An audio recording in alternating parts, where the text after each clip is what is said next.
Does he agree with the Prime Minister with respect to achieving surplus? Quote, yeah, for a few $100 million we could go and slash, fundamentally, health, education and welfare. They're the only big ones where you could take money. I think most New Zealanders would say that's a bit short-sighted. The Honourable Bill English. Mr Speaker, yes, I do agree with that statement by the Prime Minister.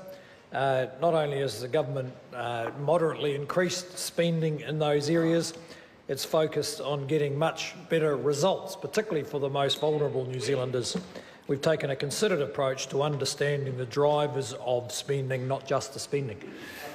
Supplementary question, Grant Robertson. Why was $444 million of funding for earthquake claims reassessed as a negative insurance expense in the Crown accounts yesterday? The Honourable Bill English. Well, Mr Speaker, you'd have to address that question directly to the accountants and the Auditor General who signed off the accounts. If you go through the accounts, you will find any number of accrual accounting adjustments, all of which add up, fortunately, on top of the government's good manager spending to a surplus of $400 million. Supplementary question, Mr Speaker. Supplementary question, Grant Robertson. Is the Minister of Finance telling the House he doesn't know why $444 million worth of funding for earthquake claims were reassessed as a negative insurance expense, especially given that that amount is larger than the surplus he announced yesterday? The Honourable Bill English. Mr Speaker, yes, I am telling the House that.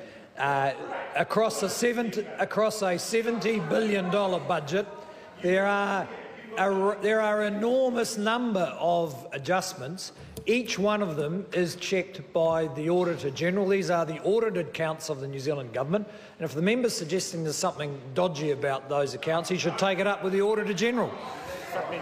Supplementary question, Jamie Lee Ross. In successfully meeting its target of returning to surplus in 2014-15, what has been the government's overall approach to managing its finances? The Honourable Bill English. Well, Mr Speaker, the government's overall approach has been to manage our finances by doing a better job. That is, a better job of new capital investment, a better job of managing our existing $250 billion of assets, and a better job of providing services to 4 million New Zealanders. And we found that what works for the community works for the government's books. Supplementary question, Grant Robertson. Is he really comfortable with cutting $444 million out of the budget for EQC repairs, given that MB audits have revealed that thousands of Canterbury houses have dodgy repairs that will need to be redone and work on increased flooding risk claims have barely begun? The Honourable Bill English. Well, Mr Speaker, the member may be surprised to know that accounting adjustments are not a matter of political pushing and shoving. It's possible they were under the previous Labor government, but actually under this government, any accounting adjustment has to meet the criteria laid out in the rules and overseen by the Auditor General. And whatever that adjustment is, I can be almost absolutely sure that it meets the criteria because the accounts have been signed off by the Auditor General. Supplementary question, Jamie Lee Ross.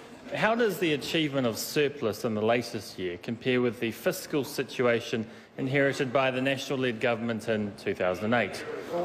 The Honourable Bill English.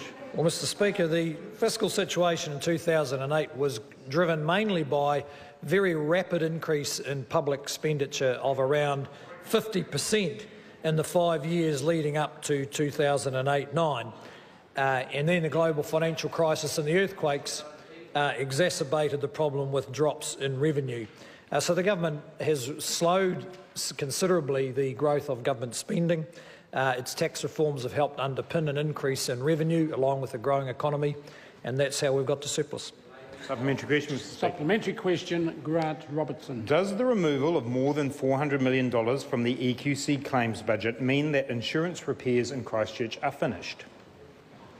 The Honourable Bill English. Mr Speaker, I wouldn't want to speculate on the connection between that adjustment in the accounts and the services provided in Christchurch.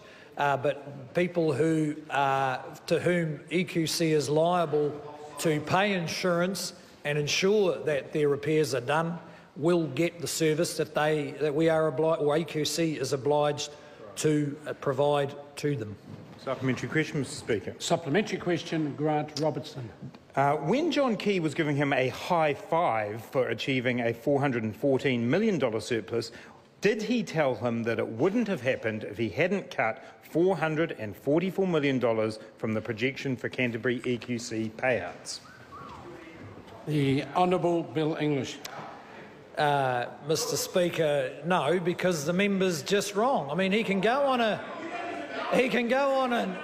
an Easter egg hunt where he finds every accounting adjustment that exists that's around 400 million, but it'll just make him look like a little bunny.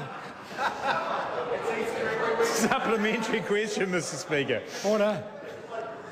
Supplementary question, Grant Robertson. Does he think the people of Canterbury will be wanting to give him a high five when they hear that he got his surplus by cutting money from the already inadequate budget for EQC earthquake repairs? The Honourable Bill English. Mr Speaker, I think they probably intuitively grasp the way the government finances work a bit better than the member. And actually, people all over Christchurch high-five the Minister for Earthquakes because he's overseen the repair of 400,000 insurance claims, the rebuilding of thousands of new homes, the planning and the revival of the Central Business District.